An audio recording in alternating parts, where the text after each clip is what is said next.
इसके बाद बात करते हैं नॉमिनी क्लेम का। सबसे इम्पोर्टेंट फॉर्म है ये,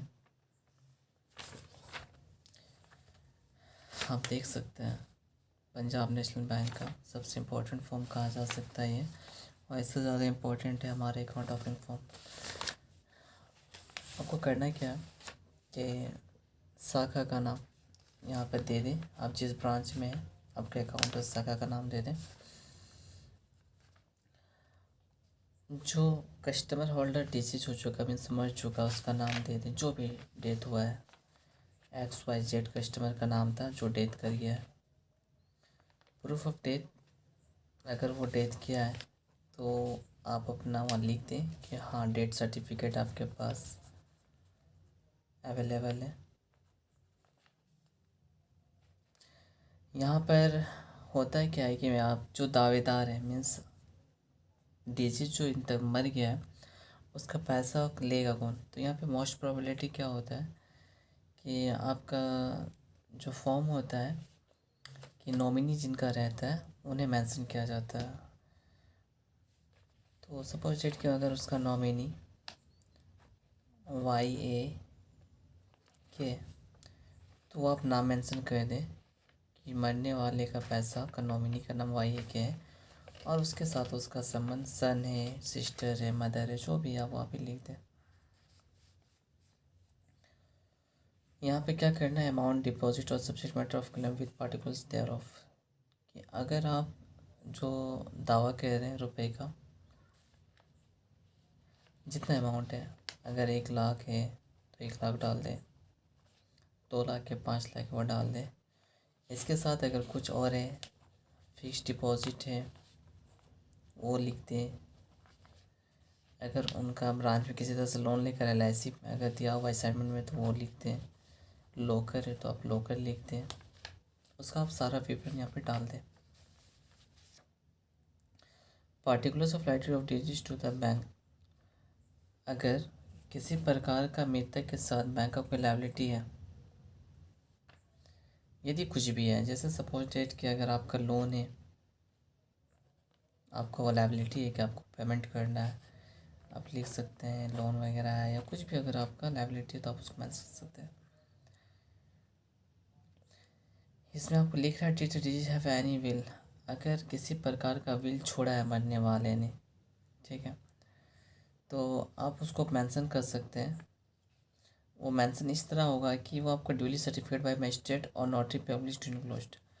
आपका वो कॉपी जो है विल जो है वो आपका मजिस्ट्रेट के द्वारा सर्टिफाइड होगा, और फिर नहीं तो नोटरी के द्वारा है वो इनक्लोज्ड होगा। अगर है तो आप लिख दीजिए यस, और उसकी कॉपी आप लगा दें इसके साथ। किसी तरह का विल अगर रजिस्टर्ड किया है मरने वाले ने तो आप उसका मेंशन कर सकते हैं। अगर है वसीयतनामा जिसको कहते हैं तो यस लिखें, नहीं है तो नील लिखें। जिस वसीयत छोड़ने के बाद क्या जाता है कि उसे प्रोवेट करवाया जाता है, उस विल को प्रोवेट करना पड़ता है। Has probate been obtained from a complete court, अगर वो प्रोवेट हो चुका है कोर्ट के साथ, अगर है तो यस लिखें। अब वो प्रोवेट की कॉपी जो है आप उसके साथ मेंशन करते हैं। Name of the executors if any been hand be vested under the wills, अगर कोई एग्जीक्यूटर्स उस बेनिफिशियरी में है इस विल के अंदर में तो आप उसका नाम मेंशन कर दें। जो भी नाम है ABC हो, YXZ हो, जो भी विल के अंदर में जिसको जिसको बेनिफिशियरी लाभ मिलने वाला अपना नाम ले सकते हैं।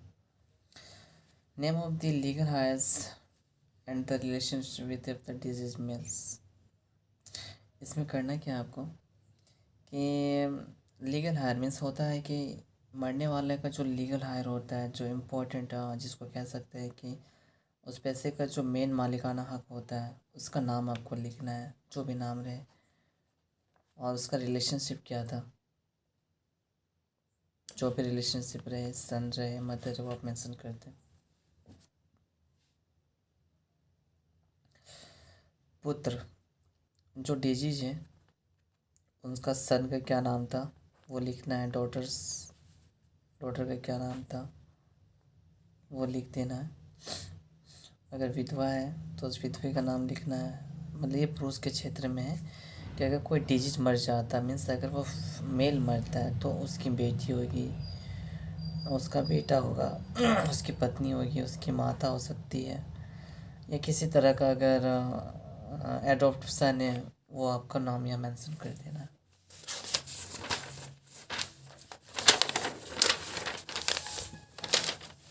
उसके बाद आप देख सकते हैं अगर किसी तरह की अगर वो बेटी को भी एडॉप्ट किए हैं तो उसको लिखना है। फिर यहाँ पर आप देख सकते हैं कि जो आपका पुत्र लिया गया था उसकी बेटी कितनी है। अगर उसकी बेटी का बेटा है तो वो लिखना है, और अगर उसकी बेटी की बेटी तो वो लिखना है। उसका बेटे का अगर कोई विधवा है वो लिखना है। उसके बेटे का अगर बेटे का बेटा है वो लिखना है।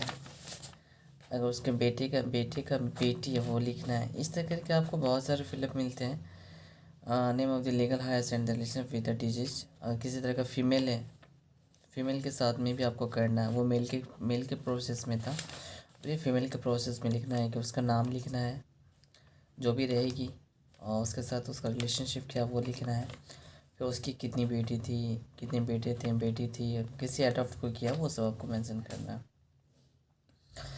If any of the legal heirs educators of the beneficiary minor. अगर कोई आपका उसमें माइनर है, then what is the act of the man who is the custody has the court guardians been appointed।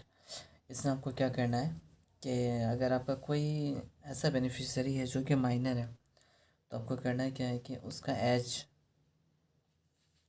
अगर माइनर है तो पहले तो आप लिख दें कि हाँ ये माइनर है, yes. If so what is the age of the minus, आपको उसका एज लिखना है विद डेट ऑफ बर्थ के साथ, ठीक है। इन विच कस्टडी ही सी जी has an copy of the, और आपको वो चीज़ जो लिखना है वो किसी तरह कोर्ट या गार्जियन के अपॉइंटमेंट के द्वारा ही वो चीज़ लिखा जाएगा। फिर यहाँ पर आपको क्या करना है, हैज़ एनी सक्सेशन सर्टिफिकेट और letters of admission been obtained by the client form a complete court, so if so it is true copy should B.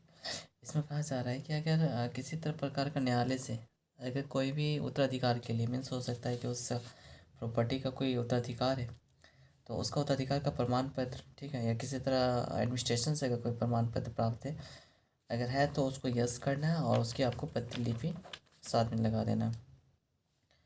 और भी कुछ अगर एक्स्ट्रा डिटेल्स वो आप मेंशन कर सकते हैं।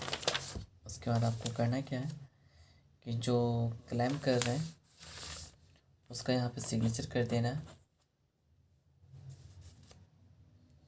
और फिर यहाँ पे लिखना है कि डिक्लेयर बिफोर मी बाय, ठीक है, whom I personally know or who has been identified blank whom I personally know। यहाँ पे करना है कि मैंने जितने भी घोषणा वगैरह किए हैं, ठीक है, वो सब मैंने व्यक्तिगत रूप से जानकर किया, और सब कुछ जितना भी मैंने पहचान कर वो सबको मैं जानता हूँ। This form should be filled by the liability company in the every expected. इसमें क्या है कि आपको जितने भी आप मेंशन कर रहे हैं, चाहे वो आपका उत्तराधिकार के लिए हो या फिर लीगल हायर के लिए, वो चीज़ का आपको अभी करना है। ये फॉर्म आपका क्या है कि मैजिस्ट्रेट या नोटरी पब्लिक, आप देख सकते हैं यहाँ पर मैजिस्ट्रेट के सामने घोषणा पत्र होगा ये सारा, ये मेजर डिक्लेरेशन फॉर्म है मैजिस्ट्रेट के सामने, ठीक है, या नोटरी पब्लिक हस्ताक्षर के सामने जो घोषणा की जाएगी। उसी फॉर्म में एक है मैनेजर सर्टिफिकेट। ये मैनेजर आपको सर्टिफिकेट देगी जिसमें आपको क्या करना है कि नेचर ऑफ द अकाउंट, किस तरह का अकाउंट है, एसबी है, सीसी है, सीडी है, ओटी है, वो मेंशन करना है आपको।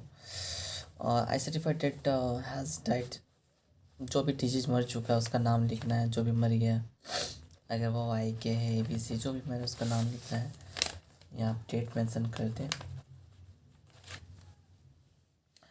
अगर आपका अकाउंट नंबर मालूम है तो अकाउंट नंबर लिख दें, जितने भी अकाउंट आप मेंशन कर दें, जिस अकाउंट में जितने भी बैलेंस है वो बैलेंस आप मेंशन कर दें। उसके बाद I have made proper inquiry and verified that he is the following heirs in the other state for minor और मेजर। उसके बाद यहाँ पर आपका जितने भी लीगल हायर रहेंगे, ठीक है, वो हायर्स का नाम लिखना है यहाँ पे, बनने वाले से तो उसका रिलेशन, ठीक, उसी तरह यहाँ पे नाम लिख दे जितना है उसका रिलेशनशिप। यहाँ पे मैनेजर्स या प्रभारी अधिकारी जो भी ऑफिस इंचार्ज रहेंगे वो अपना सिग्नेचर सील वगैरह कर लेंगे। तो फाइनली ये फॉर्म जो है नॉमिनेशन आपका जो फॉर्म है मीन्स नॉमिनी के संबंध में तो है ही नहीं, मीन्स ये आपका फॉर्म है कि जिसका नॉमिनी नहीं है, जी हाँ, जिसका नॉमिनी नहीं है उसके क्षेत्र में ये फॉर्म है और आपको ये सारे फॉर्म की फिलअप करनी है जैसे बताया गया है।